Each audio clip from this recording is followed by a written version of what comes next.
Hi guys, welcome to Homestead, Alabama. So I'm sitting in the area of the garden, my new area of my garden. The old area, we decided to build a fire pit, so I started a new area. And I thought about showing you all the new area and my plans for it and everything. And I was thinking about what I would title the video, and I couldn't figure out what to title it other than, this is the new area because it's a combination of everything. I have some no dig in here. I have hugelkultur beds. I have filled raised beds. Some of my spacing is square foot.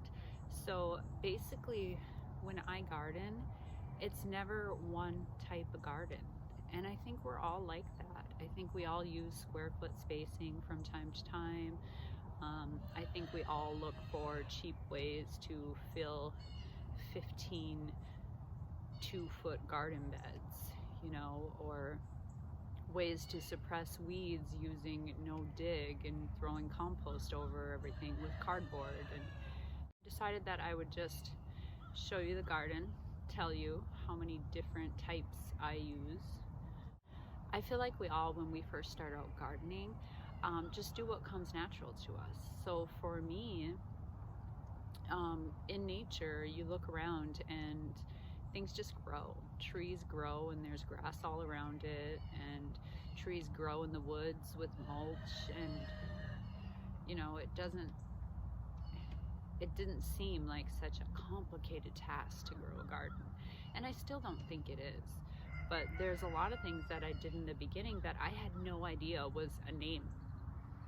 Like, oh, I had to fill these 2-foot beds, and that's a lot of dirt, so how am I going to fill all these beds? And I just decided to throw some old wood in there, some tree branches and things like that, just so, because plants don't need 2 feet of dirt, or 12 inches of dirt or whatever. But so in the beginning I just threw a bunch of twigs and big logs and stuff to help fill up the beds. And then after that, I was wondering if there was some kind of repercussion to that. So I look it up and find out that it's, a horticulture, beds.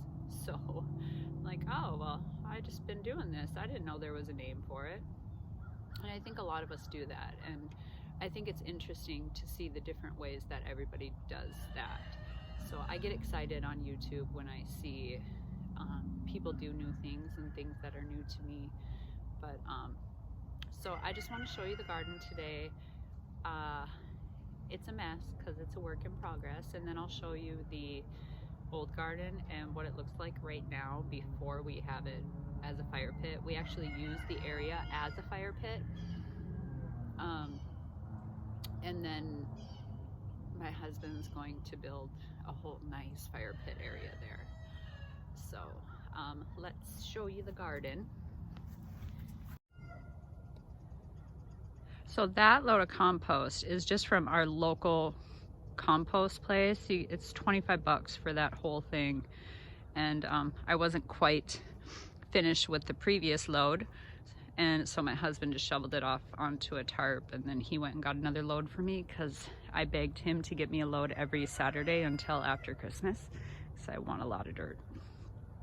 But this bed here is considered a no-dig bed, and I just did this as a border, and this is temporary. These boards are temporary, but this is just cardboard under there, and then compost set on top. And I planted some garlic in here, and that right there is elephant garlic that was growing in another area, so I just moved it over here. So my plan for this bed is to have garlic on that outside there, and then all my tomatoes will be along the inside. So this bed will actually run straight up the length of the black fabric there, and it will be the border of the whole garden. I originally started going to buy a bunch of these container gardens, but they're like $65, sometimes $80 a piece. And I decided I didn't want to spend money on the garden. The minimum amount of money I want to spend is just for dirt and compost, actually. So I decided I wasn't going to do that. But when I built this bed, I filled it, of course, with wood and old leaves and things like that. And then I put compost and dirt on top of it. The same with this bed. But this, as soon as this broccoli is spent, I'm going to move this bed over. It will be over here, and then the border will go right there. But the same with this bed. This bed will end up coming out farther, and it will be thinner. This is a hugelkultur bed. I'm horrible about watering, and I decided that I was going to try hugelkultur so that I wouldn't have to come out and water. So this bed is dug, I want to say 12 to 15 feet deep, and then there is these huge logs in there and some sticks that are starting to rot, and things that we found from the woods over there. Don't mind my mess. But and then I just threw the dirt back on top, and I threw some hay in there, and then I covered it with a thick layer of compost. And these boards that are on the side will actually eventually, I'll take those out once I fill this part, once I kill all the grass here and fill this part with mulch. And this bed is the same. And again, the boards will come off probably by summer. And then this bed, because those hugelkultur beds, oh my goodness, they are a whole lot of work. Digging the holes, pulling the logs over. I had to have my husband help me move the big logs. I had to have the kids come help me out in the woods to pull up some rotted wood and get some leaves and all that stuff to put in there. And it was a lot of work. So by the time I got to bed number 3, I just didn't want to do that. So all I did for this bed here was I dug a trench that was about maybe a foot wide, and I dug that one pretty deep. It was about a foot wide and probably about 15 inches down. And then I put a bunch of twigs in there. And then on the sides of the bed, I dug that off, and I laid branches, like old rotten branches there. And then I bordered the bed, and then I just covered it with compost. Because it was just, or actually I threw the dirt back in there and then I covered it with compost. But it was just too much work after doing those 2 beds that I just was like, hey, I'm gonna try to simplify this and make it a little less work. And then we get to over here, where I just decided I didn't want to do hugelkultur anymore because it was too much work for me. And I have a water spigot right there, so I can easily set up a water system.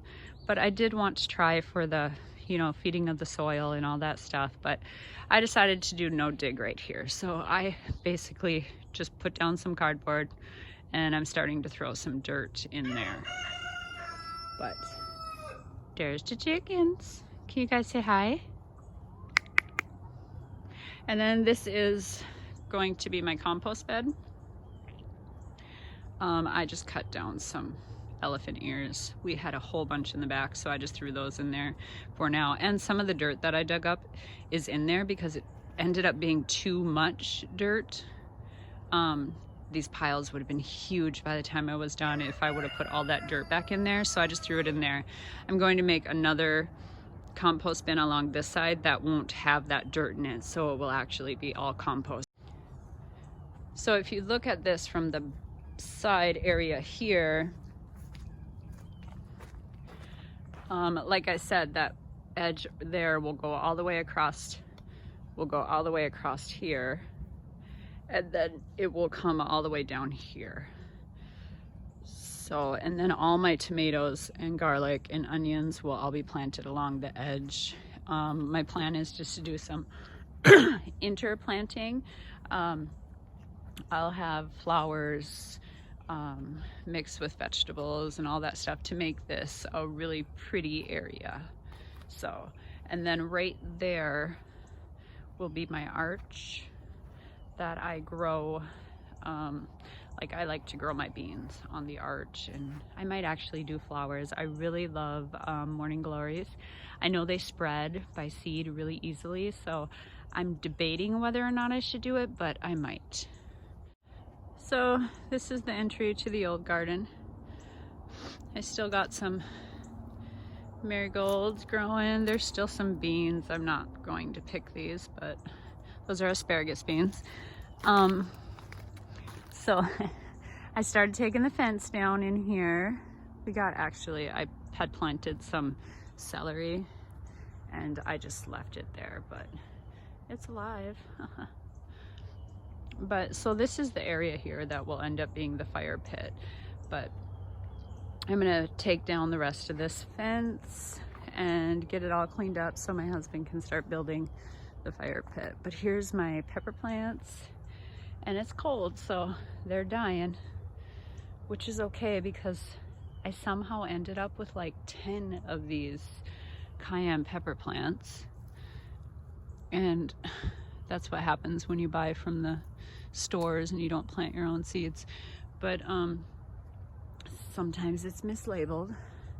I'm actually going to take this pepper plant here and I'm going to move it, and I'm going to cover it from the cold so that it will survive the winter. But it's surviving okay right now. But so I have to move all of these tomato cages, which I don't think I'm going to use because I'm going to do a different method for propping up my tomatoes. And I actually decided this year that if I grow tomatoes, because here in Alabama it's so humid and it rains so much that every year I end up with diseased tomatoes. And I hate using chemicals. So if this year with the spacing that I'm going to do, I'm going to space them 2 feet apart. I'm going to thin them like crazy, take off all the suckers. And this year, if they do not do well for me, I'm only going to grow cherry tomatoes. So we will be just fine and happy with just cherry tomatoes. Here's another tomato coming up. But this whole area here, I'll just seed with grass again. Not going to use it again. I'm downsizing my space of gardening. And then this area here, I'm actually going to recover this because it blew up. But I'm going to do grapes here. I'm going to build a grape trellis or arbor or whatever. And then I'm going to grow grapes right here. Over here where these cars are, my husband got a shipping container that he is going to be moving here, and he's going to turn it into a greenhouse for me. And it's 12 by 20 feet. So, or is it 15 by 20 feet? I can't remember. But so he's going to bring that here. We're going to set it up and he's going to turn it into a greenhouse for me. I'm so excited about that. He's going to do solar lighting and hi, kitty. You want to say hi? You want to say hi, kitty? What's up, Bean?